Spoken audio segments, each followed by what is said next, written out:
My grandmother used to tell us this story when we were kids. You know the kind of story I'm talking about. The kind that's meant to scare children a little. Thing is, my grandma was a mean old bat. She grew up in old Louisiana, which is pretty much all we knew about her life before family. That and her husband, my grandfather, passed just before my mother was born. She left Louisiana to start over, or at least that's the reason she told us. Which leads me to this very story. There's a boy named Val who lived in my grandmother's home. My grandmother always said he was a good kid, did well in school, all of his friends liked him.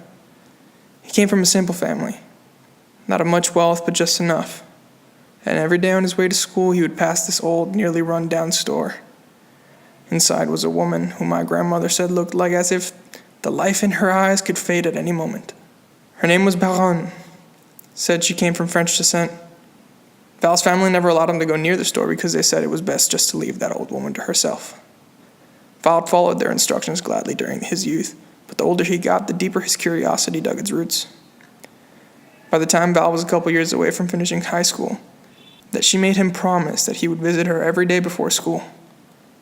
Val gave his word, knowing that he would have to keep this a secret, from his family at least. But for the remaining time in high school, he kept his word. Graduation was just around the corner, and Val had been accepted to some university. I can't really remember what it is, but in his excitement, he shared the news with Baronne, and the old woman became enraged that he wanted to leave. As she grew closer and closer, she looked deep into his eyes and told him that if he didn't, a curse would fall upon his bloodline. With the old woman standing inches from his face and the wall up against his back, Val looked into her colorless eyes and gave his word. Val kept his bargain with Baronne all the way up to graduation. And since the old woman acted as if nothing had ever happened between them, Val ended up not giving him much thought. The story goes that Val never actually checked into his dorm after he left. He was never seen or heard of again.